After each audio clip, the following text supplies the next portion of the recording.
Okay, good morning dear students. आज आपल्याला autosomal inheritance बघायचं आहे. कालच्या व्हिडिओमध्ये आपण मॉर्गन्सचे जे 2 क्रॉसेस होते ते कंप्लीट केलेत. त्याच्या आधीच्या व्हिडिओमध्ये आपण फर्स्ट क्रॉस बघितला होता आणि कालच्या व्हिडिओमध्ये आपण सेकंड क्रॉस बघितला.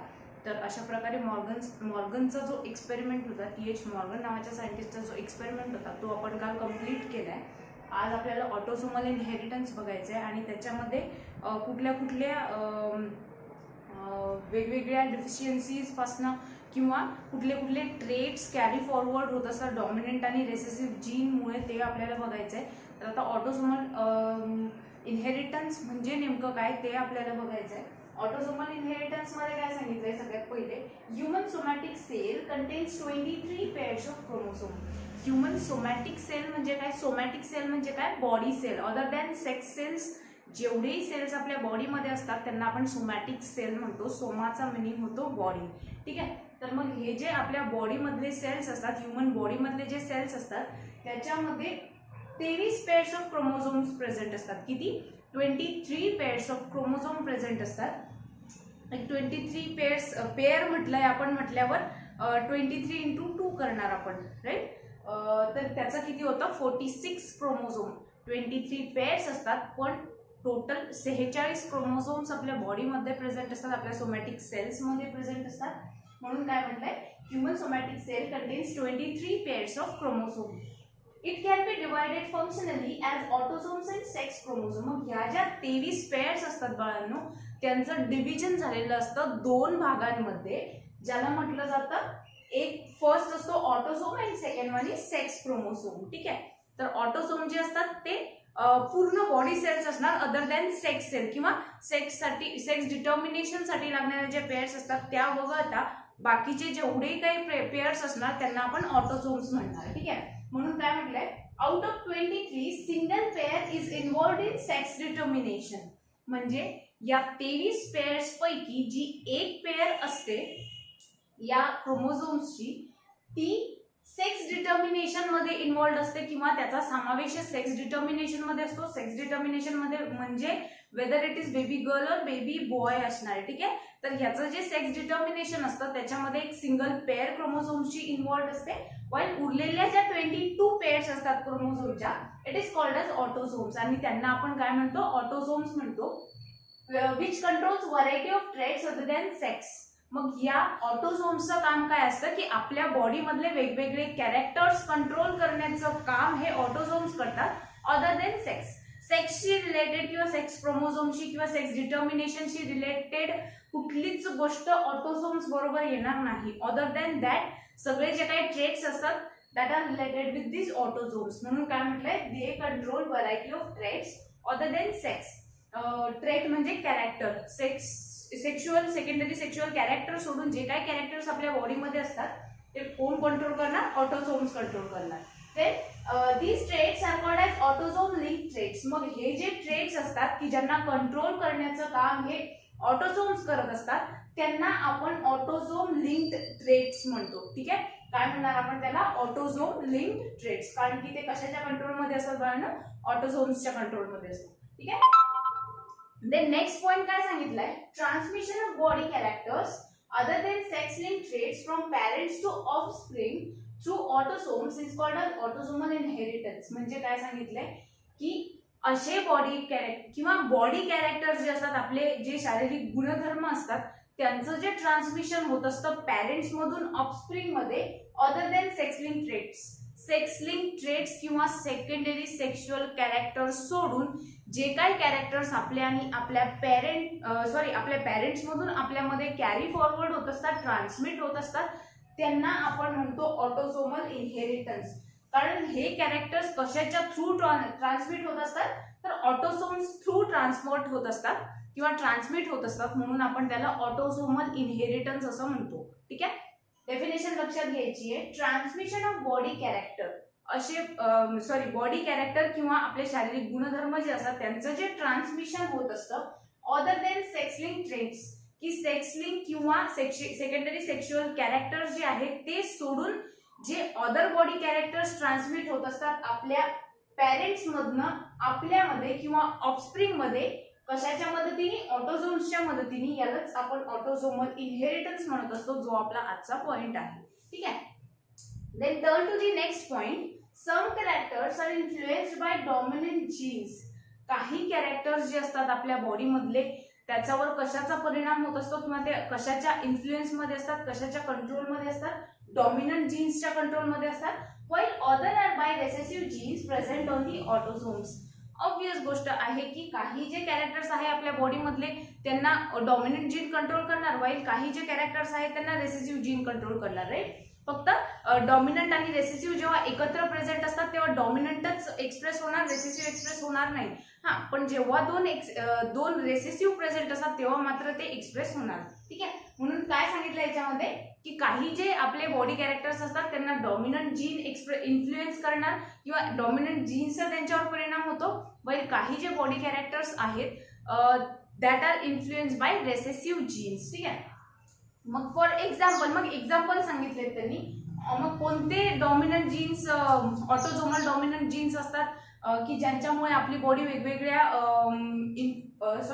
डिफिशियन्सीज पासून सफर होते, वाईल कुठले रेसेसिव्ह ट्रेट्स आहे किंवा रेसेसिव्ह कॅरेक्टर्स आहेत जे आपल्या पेरेंट्स मधून आपल्यामध्ये ट्रान्समिट होत असतात आणि आपली बॉडी सुद्धा त्याच्यापासून सफर होते. तर first one is autosomal dominant trait, that is त्याचे एक्झाम्पल दिलेत widow's peak, Huntington's disease etcetera. While autosomal recessive traits are phenylketonuria, that is PKU, cystic fibrosis and sickle cell anaemia. ठीक आहे. हे सगळे काय आहेत? पहिले जे आहे ते ऑटोसोमल डॉमिनंट ट्रेट आहे जे तुमच्या पेरेंट्स मधून तुमच्यामध्ये कॅरी फॉरवर्ड होऊ शकतात. ठीक आहे.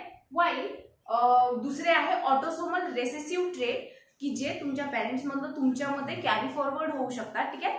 तर मग त्याच्यासाठी आधीच्या याच्यासाठी डॉमिनंट जे जीन्स आहेत, ऑटोसोम्स आहेत ते रिस्पॉन्सिबल असणार, डॉमिनंट जीन रिस्पॉन्सिबल असणार त्या डिसीजेससाठी.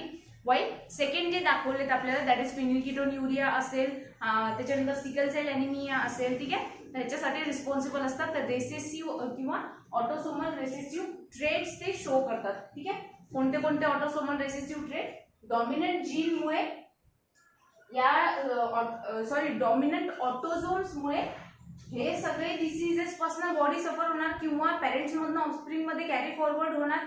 वाईल रेसेसिव्ह ट्रेट किंवा रेसेसिव्ह ऑटोसोम्समुळे या सगळ्या डिसीजेस पासून किंवा ते जे डिसीजेस आहेत ते त्यांच्या पेरेंट्स मधून त्या ऑफस्प्रिंग मध्ये काय होणार? कॅरी फॉरवर्ड होणार.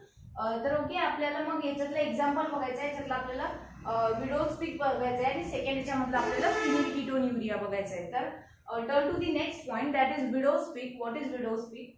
अ prominent V-shaped hairline on forehead is described as widow's peak. Widow's peak म्हणजे काय बाळांनो? की युजली काय असतं की आपली जी हेअरलाईन असते ती स्ट्रेट असते. राईट. विडोज पिक म्हणजे काय की ही हेअरलाईन स्ट्रेट नसून इकडे एक असा ट्रँगल फॉर्म झालेला असतो. ठीक आहे. बऱ्याच वेळा जर तुम्ही पाहिलं असेल तर बऱ्याच जणांची हेअरलाईन तशी असते की ही पूर्ण अशी राऊंडेड नसून काय असतं की इथे असा ट्रँगल शेप त्यांचा हेअरलाईन असतो. ठीक आहे. लाईक फॉर एक्झाम्पल मी तुम्हाला इकडे डायग्राम मध्ये दाखवलंय की अशा प्रकारचं त्यांचा हेअरलाईन असतं, असा राऊंडेड नसतो. ठीक आहे.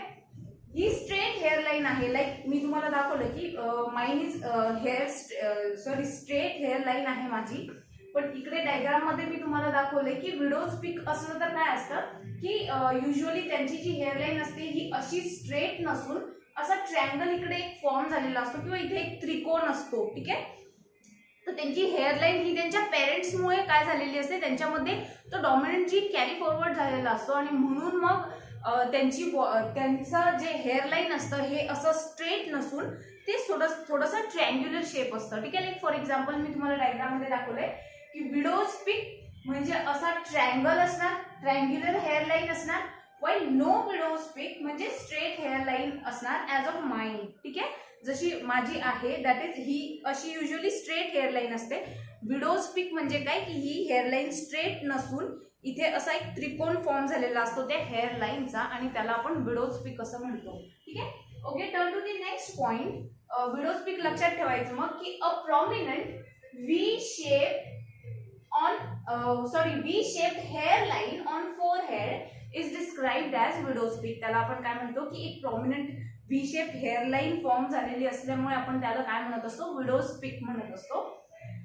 It is determined by autosomal dominant gene. ठीक आहे, ऑब्वियस गोष्ट आहे, हे ऑटोसोमल डॉमिनंट ट्रेट आहे म्हटल्यावरती डॉमिनंट जीनमुळेच काय होणार, त्या पेरेंट्स मध्ये ते तसे डॉमिनंट जीन प्रेझेंट असतात म्हणून ते तसेच्या तसे त्यांच्या ऑफस्प्रिंग मध्ये कॅरी फॉरवर्ड होतात आणि डॉमिनंट जीन नेहमी एक्सप्रेस होत असतात. म्हणून त्यांची सुद्धा त्यांच्या त्या पॅरेंट्सची जी हेअरलाईन आहे ती विडोज पीक असल्यामुळे किंवा व्ही शेप हेअरलाईन असल्यामुळे काय होणार की त्यांचे जे ऑफस्प्रिंग आहे ते डॉमिनंट जीन त्या पॅरेंट मधून त्या ऑफस्प्रिंग मध्ये जाणार आणि त्यांची सुद्धा हेअरलाईन कशी होणार, लाईक दिस विडोज पीक किंवा व्ही शेप त्यांची हेअरलाईन असणार.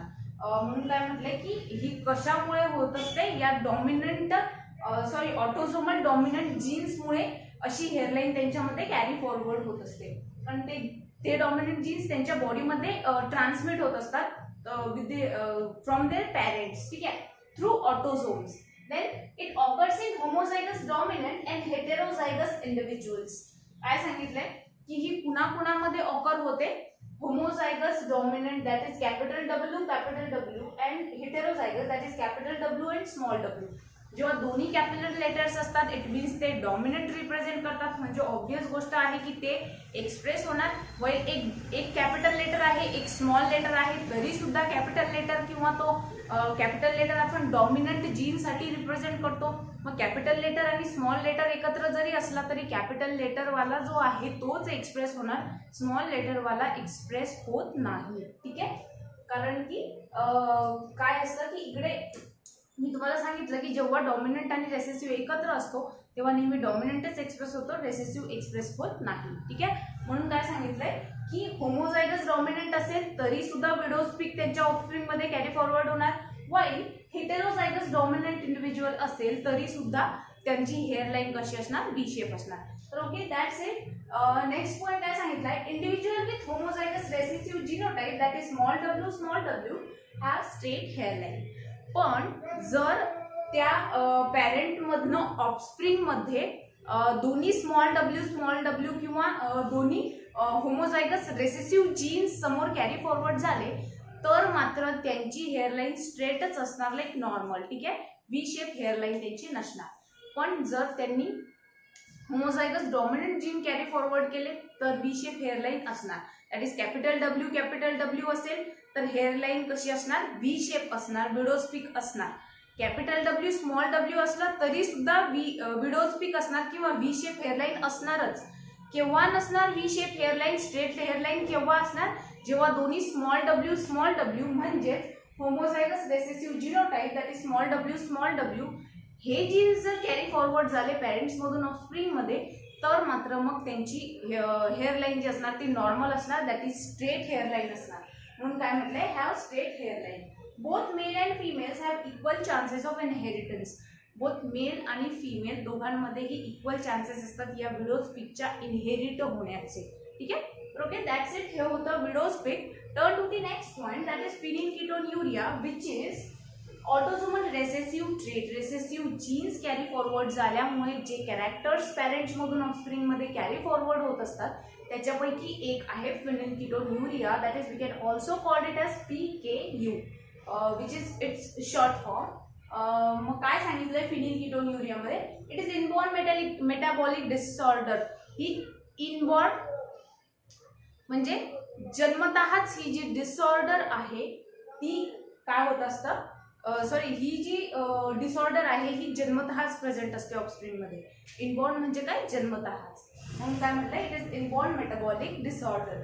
Second point is it is cause due to recessive autosomal gene. हे मी तुम्हाला आताच सांगितलं की ऑटोसोमल रेसेसिव्ह जीन्समुळे हे जे डेफिशियन्सी आहे किंवा हे जे फिनिलकीटोन्युरिया आहे ते होत असतं. म्हणून म्हटलं it is cause due to recessive autosomal gene. Turn to the next point. When recessive genes are present in homozygous condition. काय सांगितलंय की जेव्हा रेसेसिव्ह जीन्स होमोझायगस कंडिशन मध्ये असतील, लाईक इथे मी तुम्हाला आधीच्या याच्यामध्ये सांगितलं होतं होमोझायगस म्हणजे काय की दोन्ही स्मॉल डब्ल्यू असतील तर त्यांच्यामध्ये स्ट्रेट हेअरलाईन असणार, कारण रेसेसिव्ह असल्यावर ते एक्सप्रेस होतात. डॉमिनंटच्या प्रेझेन्स मध्ये ते एक्सप्रेस नाही होणार. पण जर ते दोन्हीही रेसेसिव्ह असतील, स्मॉल लेटर्स असतील तर दे कॅन एक्सप्रेस. ठीक आहे, मग तसंच इकडे सांगितलंय जेव्हा दोन रेसेसिव्ह जीन्स, दोन स्मॉल लेटर्स एकत्र असतात, होमोझायगस कंडिशन मध्ये असतात, तेव्हा मात्र ते काय होणार, ते एक्सप्रेस होणार. ठीक आहे. फिनिलॅलॅनिन हायड्रॉक्सिलेज एन्झाइम इज नॉट प्रोड्यूस. काय सांगितलंय की जेव्हा असे रेसेसिव्ह जीन्स एकत्र प्रेझेंट असतात तेव्हा फिनिलॅलॅनिन हायड्रॉक्सिलेज नावाचा एन्झाइम जो आहे तो प्रोड्यूस होत नाही. होमोझायगस रेसेसिव्ह कंडिशन असेल तर हा एन्झाइम प्रोड्यूस होणार नाही, तयार होणार नाही. आता तुम्हाला वाटेल काय गरज आहे त्या एन्झाइमची, तर let us talk about that. Phenylalanine hydroxylase enzyme is not produced, which is essential for conversion of phenylalanine amino acid into tyrosine. मग हा जो एन्झाइम आहे त्या एन्झाइमचं काम काय असतं की याच्यामध्ये काय सांगितलं, जेव्हा दोन होमोझायगस रेसेसिव्ह जीन्स प्रेझेंट असतात तेव्हा हा एन्झाइम तयार होत नाही. मग या एन्झाइमचं काम काय असतं, तर हा जो एन्झाइम आहे तो अमायनो ऍसिड फिनिलॅलॅनिनचं कन्व्हर्जन टायरोसिन मध्ये घडवून आणतो. ठीक आहे. Thus in its substance conversion does not take place. काय सांगितलंय, मग जर हा एन्झाइमच तयार झाला नाही तर फिनिलॅलॅनिन अमायनो ऍसिड या अमायनो ऍसिडचं कन्व्हर्जन टायरोसिन मध्ये होणार आहे का, नाही होणार. का, कारण की तो एन्झाइमच प्रोड्यूस झालेला नाहीये. की जो एन्झाइम याचं कन्व्हर्जन घडवून आणतो तो एन्झाइमच तयार होत नाही होमोझायगस रेसेसिव्ह कंडिशन असेल तर. म्हणून काय सांगितलंय, hence phenylalanine and its derivatives accumulates in blood and cerebrospinal fluid. मग हे कन्व्हर्जन न झाल्यामुळे काय होतं की हा जो फिनिलॅलॅनिन नावाचा अमायनो ऍसिड आहे तो आपल्या ब्लड मध्ये आणि आपल्या ब्रेन मध्ये प्रेझेंट असणाऱ्या सेरेब्रोस्पायनल फ्लुइड मध्ये साचायला सुरुवात होते, ॲक्युमुलेट व्हायला सुरुवात होते, की ज्याचा ऍडव्हर्स इफेक्ट आपल्या मेंटल हेल्थवर पडत असतो. It affects brain development and causes mental retardation. याच्यामुळे काय होत असतं की आपली जी होणारी ब्रेनची डेव्हलपमेंट असते ती प्रॉपरली होत नाही आणि मेंटल रिटार्डेशन किंवा तो जो पेशंट असतो तो मेंटल होतो. ठीक आहे. किंवा त्याची जी मेंटल हेल्थ असते ती रिटार्ड होते, स्टॉप होते, त्याच्या ब्रेनची डेव्हलपमेंटच होत नाही. ठीक आहे. Excess phenylalanine excreted in urine, thus this disease is called as phenylketonuria. आणि एक्सेस ऑफ फिनिलॅलॅनिन जे आहे ते युरिन थ्रू बाहेर पडत राहतं, म्हणून काय सांगितलंय या डिसीजला आपण काय म्हणतो, फिनिलकीटोन्युरिया. ठीक आहे. इन प्रेझेन्स ऑफ विच, किंवा तो जर आपल्या बॉडीमध्ये ॲक्युमुलेट होतोय, साचत जातोय, तर तो युरिन थ्रू बाहेर टाकला जातो, एक्सेस ऑफ फिनिलॅलॅनिन, म्हणून आपण याला फिनिलकीटोन्युरिया म्हणतो. ठीक आहे. तर दॅट्स इट. हे होतं फिनिलकीटोन्युरिया, ज्याच्यामध्ये काय सांगितलंय की एक इनबॉर्न मेटाबॉलिक डिसऑर्डर आहे जी कशामुळे होते, ऑटोसोमल रेसेसिव्ह जीन्समुळे होते. जर होमोझायगस रेसेसिव्ह जीन्स प्रेझेंट असतील तर फिनिलॅलॅनिनचं कन्व्हर्जन टायरोसिन मध्ये होत नाही. का, कारण की फिनिलॅलॅनिन हायड्रॉक्सिलेज नावाचा एन्झाइम तिथे प्रोड्यूस होत नाही. तो एन्झाइम प्रोड्यूस न झाल्यामुळे फिनिलॅलॅनिनचं कन्व्हर्जन टायरोसिन मध्ये होत नाही आणि जे फिनिलॅलॅनिन आहे ते तसंच्या तसं ब्लडमध्ये आणि सेरेब्रोस्पायनल फ्लुइडमध्ये साचायला सुरुवात होते, ते तिथे ॲक्युमुलेट होतं आणि आपल्या ब्रेनची डेव्हलपमेंट होऊ शकत नाही, अफेक्ट होते ते ॲक्युमुलेट झाल्यामुळे, आणि मेंटल रिटार्डेशन किंवा आपल्या ब्रेनची डेव्हलपमेंट स्टॉप होते. आणि एक्सेस ऑफ फिनिलॅलॅनिन हे युरिन थ्रू बॉडीच्या बाहेर टाकलं जातं, म्हणून आपण याला फिनिलकीटोन्युरिया असं म्हणतो. That's it. हे होते ऑटोसोमल इनहेरिटन्स, ज्याच्यामध्ये आपण दोन वेगवेगळे टर्म्स शिकलो, दॅट इज विडोस्पिक अँड फिनिलकीटोन्युरिया. उद्या आपल्याला नेक्स्ट पॉईंट बघायचा आहे की ज्याच्यामध्ये सेक्स लिंक्ड क्रोमोझोम्स आहे आय थिंक, तर ते पॉईंट्स आपण उद्या बघणार आहोत. याचे फोटोज मी तुम्हाला ग्रुपवर शेअर करते. In case of any query you can ask me on group. याचे फोटोज मी तुम्हाला शेअर करते. Okay, bye bye, have a good day.